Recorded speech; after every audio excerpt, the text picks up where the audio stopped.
Foie gras has been a symbol of culinary luxury for centuries. It was once a dish for royalty and a staple of high-end French restaurants. But for many, the force-feeding of ducks and geese to expand their livers is animal cruelty. Several countries have outlawed production, and now parts of the US are banning the sale of it too. NYC! Ban foie gras! But foie gras farmers say there is nothing wrong with what they're doing. How can we be judged by people who have no experience with what we do, or with animals for that matter? We visited one of the last foie gras farms in the US to see how the ducks are raised and fed, and to ask the big question: is this the end of the line for foie gras, or can it make a comeback? Foie gras literally means fat liver. It's a rich, decadent, and expensive food. It has long been a staple of French cuisine, but its roots can actually be traced back to ancient Egypt. Depictions of Egyptians force-feeding geese date as far back as 2500 BC. And in 30 BC, the Roman poet Horace wrote of fattening geese with figs. The practice found a home in France, where the story goes that King Louis XVI proclaimed it a dish of kings. In the 1800s, French chefs began creating elaborate dishes, like this sculpture with a Roman goddess over a base of foie gras. And by the turn of the 20th century, French culinary textbooks listed hundreds of ways to cook and eat it. It wasn't long before the delicacy started to take root in high-end restaurants in the US. Foie gras imported from France cost around $18 per pound in 1949. That's over $200 today. Goose liver paste with truffles, we'd call it here, and it's almost worth its weight in gold. Production rose as machines began to replace the hand crank method of force feeding. Israel emerged as a competitor in the foie gras market and exported $12 million worth in 1979. Soon after that, the US also started producing it. At first, it was just one farm in New York. One day, those farmers came and said that they were starting the first foie gras farm from ducks in America. And I got very excited. Ariane Daguin comes from 6 generations of foie gras farmers, restaurateurs, and chefs. I've been born in that reverence and respect for that ingredient. In 1985, she started a company to distribute foie gras in the US. I was very conscious that the market was potentially immense, America, but started from zero because nobody knew what foie gras was. Within its first decade, the company's annual sales climbed to $15 million. It wasn't long before 3 stars, 4 stars restaurants had some kind of foie gras on the menu. Hudson Valley Foie Gras opened in 1990. By 1998, the farm was producing an estimated 220 tons of foie gras every year. But we'll come back to Marcus and his ducks later.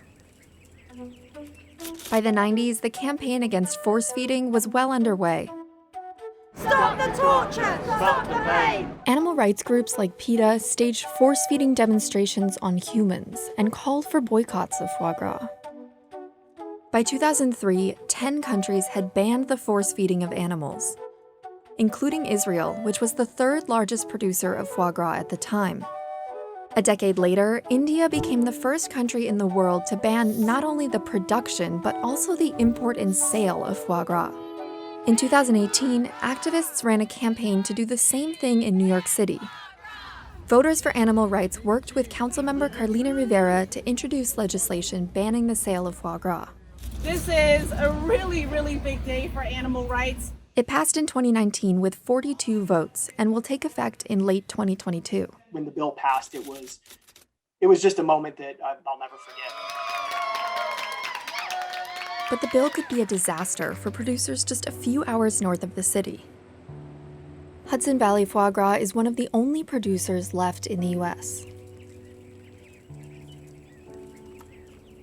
Marcus Henley has worked on the farm for over 20 years. We're good farmers. We deeply believe in what we do. He estimates that the ban could cost the company 25% of sales. Right now, the farm gets a shipment of 10,000 new ducklings every week, 3,000 of which are for foie gras. These specially bred Mular ducklings are only 2 days old. Once they are 4 weeks old, they move to another barn. They were 4 weeks in the nursery, 8 weeks here in the growing barn before they go to the gavage. The gavage is the force feeding process, the part that's the most controversial. The ducks are fed a mixture of corn and soy 3 times per day for 3 weeks. We're not harming them, we're making them happy by feeding them. But some veterinarians disagree. It is definitely an injurious process, and it actually amazes me that people are willing to say otherwise. Marcus says the force feeding replicates how wild ducks will gorge on food before migration. When the liver enlarges to 10 times its normal size during this force feeding, that's not what happens with migratory birds and migratory ducks. And when you have a liver that's enlarged like that, the cells are impaired. The duck's liver weighs nearly 2 pounds at the end of the force feeding period. There's obviously an economic impetus to keep producing foie gras. The medical information has been there for a long time. And that's being overridden by the incentive to just keep producing it for human consumption. One of the largest markets for Hudson Valley's foie gras is New York City. Some of the livers are sold whole, while others are turned into products like these torchons. Jenny Chamberlain is a chef who works on developing recipes at Hudson Valley. We have people here that I'd put up against any French chef to roll a torchon. The ban will hit them hard. This could bring us down. You know, it's New York City. And more than anything, Jenny and Marcus feel that it is unfair. It was the most heartbreaking thing that nobody came to see our farm, our practices. We don't mind being judged, but we would like to be judged fairly. They're also worried about the big picture. This is very dangerous for agriculture. You have the choice to eat what you want. And where does it end? If it starts with the low-hanging fruit, you know, what's been made hysterical and often misrepresented, then what's next? Is it chicken? Is it... Ariane's sales will be hit too, but she's more concerned about what it will mean for the culinary world. It would be a disaster as far as gastronomy. A restaurant that doesn't have foie gras on the menu is like a painter who cannot use a color. One alternative might be foie gras that's made without force feeding. A farm in Spain produces foie gras from geese that overfeed themselves. And another startup in Paris is growing foie gras in a lab. For animal activists, it could be a step in the right direction. It's not something I particularly find interesting and something I want a part of my diet. But at the end of the day, if we can remove the suffering, we are going to be in a better place. Still, the amount of foie gras made in North America pales in comparison to production in France. And even as some countries turn away from producing or consuming foie gras, others are there to take their place. But Marcus and Ariane are still fighting the New York City ban. We haven't given up. I don't think it's going to happen. It is my firm belief that it won't come to pass. And the battle looks to be far from over. I think that they're going to fight this tooth and nail. But what they don't realize is that we're not giving up and we're not going anywhere.